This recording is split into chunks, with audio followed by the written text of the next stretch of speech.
So, what's the one skill that really separates a good designer from a truly great one? I bet it's not what you think. Today, we're going to dig into the designer's ultimate and honestly most overlooked skill. And let's just kick things off with this bombshell from Chris Abad. I mean, this guy's been a design leader at Dropbox, Square, Google. He knows what he's talking about. And he says storytelling isn't just a nice to have, it's the number one skill for senior designers. And right away, that probably makes you go, wait a second, really? More important than the actual craft? You know, the pixels, the layouts, all the stuff we spend years perfecting. How can that be? Well, let's unpack that. Okay, let's tackle that question head on. In this first part, we're going to explore why, as you get more senior in your career, your ability to communicate and get people excited actually starts to matter even more than your pixel-perfect designs. Think about your career path like this. When you're starting out, yeah, it's all about building your craft, getting really good at the tools. But once you're a senior, the game changes. You can't build everything yourself. Your biggest impact comes from getting other people, engineers, PMs, even executives, to see the world the way you see it, to buy into your vision. So, okay, if getting that buy-in is the goal, how do you actually do it? In this section, we're going to look at a much more effective way to structure your design pitches, and it involves flipping the whole traditional model right on its head. On the left, you've got the typical design pitch. It's super logical, right? We follow our own process. Here's the research, here's the problem, and here's the solution. But the problem is you bury the most exciting part at the very end. Now, look at the vision-first approach on the right. You start with a knockout punch. Here's the amazing future we can create.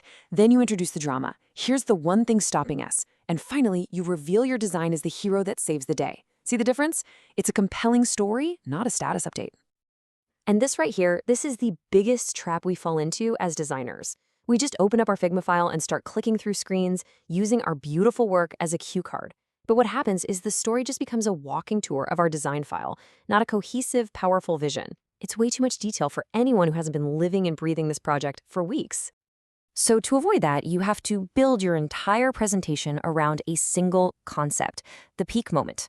Let's be real, your audience is only going to remember one, maybe two things. So you need to decide what that one big idea is. Instead of throwing 20 things at them and hoping something sticks, you architect the whole story to lead up to and support that single most important takeaway. I absolutely love this analogy. Just think about any recipe video you've seen on TikTok or Instagram. They don't start with the boring part, measuring flour. No way. They hit you with that gorgeous slow motion shot of the final delicious dish. They sell you on the vision first, and only then do they show you how to get there. Your design pitch needs to do exactly the same thing. So how do we actually do this? Well, it breaks down into 3 simple steps. First, you start with the vision. You paint that beautiful, inspiring picture of the future. Then, you introduce the conflict, the villain of your story, the obstacle that's getting in the way. And finally, and this part's crucial, you present your design not just as a solution, but as the tangible proof that this amazing vision is actually possible. Now that word proof is so important. Where does it come from? It's not like you just pull it out of thin air. It comes from all the rigorous, evidence-based work you're already doing in your UX process. Your proof, your evidence, it all starts with deep understanding. That user research you did, the journey maps and personas, they aren't just boxes to check. They're hard evidence that you found the real, human problems that are stopping people from reaching their goals. Next up, you build your case with your craft. Your wireframes are proof that you've got a solid, logical structure. Your visual and interaction design are proof that the experience isn't just going to work, it's going to feel amazing and intuitive. Every single design artifact becomes another piece of evidence supporting your vision. And finally, you validate all of it. Your thoughtful UX writing proves you care about guiding the user every step of the way. Showing inspiration from other successful products proves you've done your homework. And of course, usability testing gives you the ultimate proof, cold, hard data that shows your vision actually works for real people. Now, all this proof we've been talking about is really building towards one thing, a great user experience. And, it's probably worth taking just a second to clarify the difference between that and the user interface, because understanding this distinction is, well, it's at the very heart of impactful design. To put it simply, the user experience is the whole shebang. It's the entire journey, every single feeling and interaction a person has with your product. The user interface, the screens, the buttons, that's just one piece of a much, much bigger puzzle. The best way to think about it is the airport analogy. The UI is all the stuff you can see and touch. The signs on the ceiling, the touchscreen kiosks, the displays at the gate. But the UX? That's your entire journey. How easy was it to find the check-in counter? How stressed did you feel in that security line? How relieved were you when you got a clear notification that your flight was delayed? That entire emotional roller coaster, that's the UX. Okay, let's bring this all home.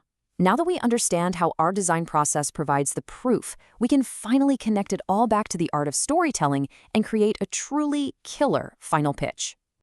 And we're back to this idea of the designer as a content creator. It's such a powerful way to think about it.